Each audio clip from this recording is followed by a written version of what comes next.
તો ખેડૂતોને પડતી તકલીફો અને તેમના અધિકારો માટે કોંગ્રેસે ટ્રેક્ટર યાત્રા કાઢી છે। અમદાવાદના શાંતિપુરા ચોકડીથી ગાંધીનગર સુધી કિસાન અધિકાર યાત્રા કઢાઈ છે। તમામ જિલ્લાઓમાંથી 1111 ટ્રેક્ટર ગાંધીનગર પહોંચી રહ્યા છે। દેવું માફ, મફત વીજળી અને જમીન અધિગ્રહણ સહિતના મુદ્દે આ પ્રદર્શનનું આયોજન કરાયું છે। કાયદાને બાજુએ મૂકીને ખેડૂતોની જમીન જે હડપ કરવામાં આવી તે આરોપ લગાવવામાં આવ્યા છે અને વીજ કંપનીઓની મનમાની જે છે તેને કારણે ખેડૂતો પરેશાન થઈ રહ્યા છે ને એટલે આ પ્રદર્શન થઈ રહ્યું છે। ખેતરોમાં વીજ ટાવર નાખવાના વિરોધમાં પણ ખેડૂતોની આ કૂચ છે। કિસાન કોંગ્રેસ સહિત અલગ અલગ 23 સંગઠન આ રેલીમાં જોડાયા છે। 11 વાગ્યા આસપાસ શાંતિપુરા ચોકડીથી ટ્રેક્ટર યાત્રાની શરૂઆત થઈ હતી। તો 1111 જેટલા ટ્રેક્ટર તેમાં સામેલ થયા છે। ખૂબ બહોળી સંખ્યામાં લોકો આવ્યા હોય તેવા દ્રશ્યો પરથી અંદાજ લગાવી શકાય છે। આ બધા જ લોકો ગાંધીનગર તરફ આગે કૂચ કરી રહ્યા છે। તેઓની માંગ છે વીજ કંપનીઓની મનમાની દૂર થાય। એ સિવાય આ બંને દ્રશ્યો જુઓ અમદાવાદ અને ગાંધીનગર શહેરના કે જ્યાં મોટી માત્રામાં લોકો પહોંચી રહ્યા છે અને આ વિશાળ રેલીનું આયોજન કરવામાં આવ્યું છે।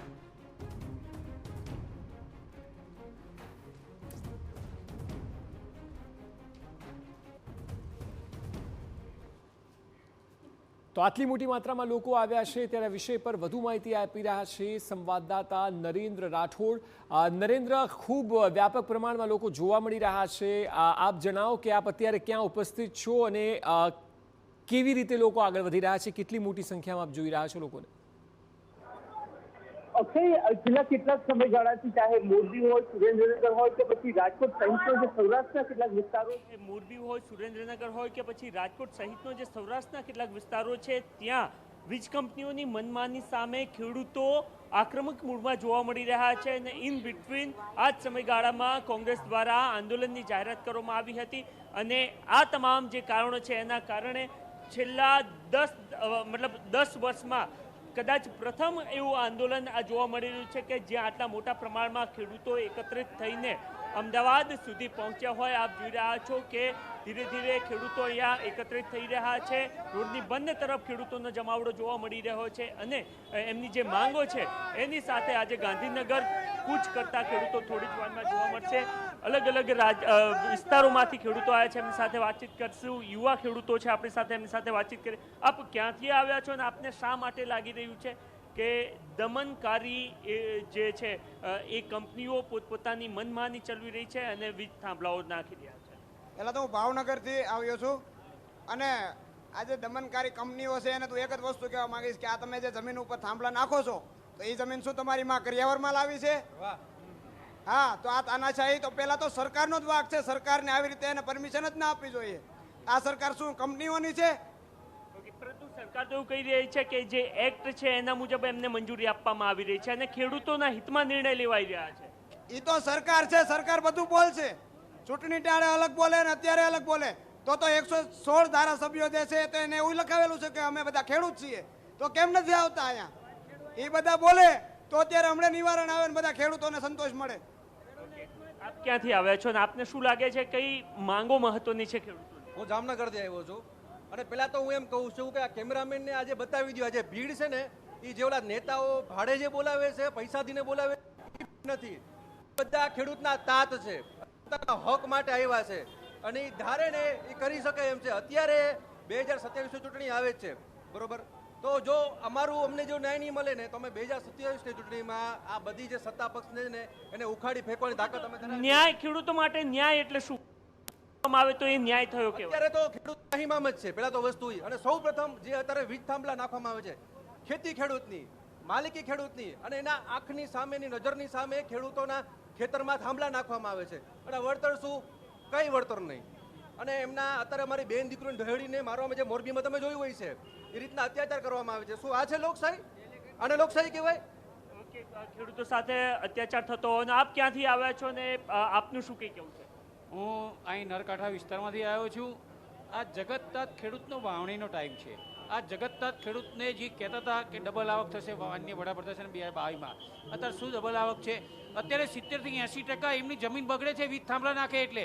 અને આલ્યું શું અદાણીની એરપોર્ટ ઉપર તમે જો ગાડી પાર્કિંગ કરો ને તો 120 રૂપિયા 1 કલાકે ભાડું લે છે, 120 રૂપિયા. તો ખેડૂતનું ભાડું ગણો તમે કેટલું થાય, પણ ખેડૂતને શું છે, ખેડૂતને વાવણી કરવાનો ટાઈમ છે.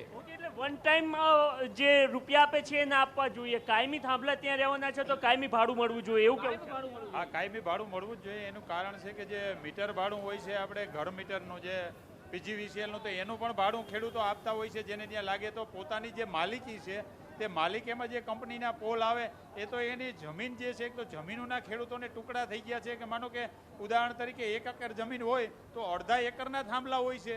તો એમાં એમને કેવી રીતે કે એ 50,000 કે લાખ દઈને જઈએ? નહીં, ખેડૂતોની એક જ માંગ છે, જો આપો તો એને તમે સીધા 3 કરોડ રૂપિયા આપી દો, ખેડૂતો તમને નાખવા દેશે, કાંઈ બોલવાના જ નથી કંપની સામે. પણ એમને તો કાંઈ દેવું નથી, પ્રશાસનનો ઉપયોગ કરવો છે, તાનાશાહી કરવી છે ને ધરાવી. પરંતુ રૂપિયા તો જે આપશે એ એક્ટ મુજબ આપશે ને. એમને તમે કહો કે 3 કરોડ, તો 3 કરોડ કેવી રીતના? મતલબ એ ખરું એનું મૂલ્ય શું? ખરેખર એનું મૂલ્ય બંધારણની અંદર રહેલું છે. જો સરકાર બંધારણમાં માનતી હોય તો બંધારણના મૂલ્ય મુજબ એમનું મૂલ્ય કરવામાં આવે. ખરેખર આ સરકાર છે હિટલરશાહી સરકાર છે, ઈસ્ટ ઇન્ડિયા કંપની જેવી સરકાર છે. પોતાના નફા માટે, પોતાના હિત માટે પ્રાઇવેટ કંપનીઓને વેચે છે અને ખેડૂતોને બદનામને અન્યાય કરે છે, ખેડૂતો ઉપર માર મારે છે, ખેડૂતોનું અહિત કરે છે. તો આ સરકારને કહેવા માંગે છે, ખેડૂત છે જગતનો તાત છે, પરંતુ વર્તમાન સમયમાં વર્તમાન સરકારની પોલિસીના કારણે ખેડૂત જગતનો તાત રહ્યો નથી. એ નરી વાસ્તવિકતા છે. આ અન્નનો દાણો છે ખેતરની અંદર ઉગે છે, કોમ્પ્યુટરમાં ઉગતો નથી. પરંતુ આ સરકાર પોતાના મળતિયાઓને લાભ કરવા માટે પોલિસી બનાવે છે, ખેડૂત માટે નહીં. ખેડૂતો માટે પોલિસી નથી બનતી એવું કેવું છે. આપ ક્યાંથી આવ્યા છો? હું મોરબી જિલ્લામાંથી આવી રહ્યો છું અને એશિયાનો સૌથી મોટો સોલાર પ્લાન્ટ કચ્છમાં અમારે નાખવામાં આવ્યું છે અને ગુજરાતના 14 જિલ્લામાં વીજપોલનું કામ ચાલી રહ્યું છે. પણ સૌથી વધારે વીજપોલ જો જિલ્લામાં આવતા હોય તો એ મોરબી જિલ્લામાં અને હળવદ તાલુકામાં આવી રહ્યા છે. અમારે 2 મહિના પહેલાં ડેલિગેટની ચૂંટણી હતી ત્યારે અમારા સાંસદ સભ્ય ધારાસભ્ય એવું કીધું કે અત્યારે આપણને ડેમેજ થઈ છે, ચૂંટણીઓ આપણે હારશું, આપણી તાલુકા પંચાયત ને જિલ્લા પંચાયત નહીં બને, એટલે અત્યારે તમે કામ સ્થગિત રાખો. જેવું રિઝલ્ટ આવ્યું એના બીજા દિવસે ભાજપના મળતિયાઓએ કંપનીને કીધું કે તમે આ જગ્યાએ ખેડૂતોના એરિયામાં કામ કરવા માંડો કોઈ પણ કાળે. પણ ખેડૂત હવે આ અત્યારે ગાંધી ચિંધ્યા માટે અલ્ટિમેટમ દેવા આજે ગાંધીનગર રહી રહ્યો છે. પણ આવનારા સમયે ધારાસભ્ય અને સાંસદ સભ્યના ઘરના ઘેરાવ કરવામાં આવશે. જે તો ધારાસભ્યો અને તો ખેડૂતો ખૂબ જ આક્રમક અંદાજમાં જોવા મળી રહ્યા છે અને સરકારને કહી રહ્યા છે કે ચૂંટણી પહેલાં તમારા અલગ વાયદા હોય છે અને ચૂંટણી બાદ ફરી જાવ છો. આ ગંભીર આક્ષેપો સાથે ખેડૂતો ગાંધીનગર તરફ કૂચ કરતા જોવા મળી રહ્યા છે.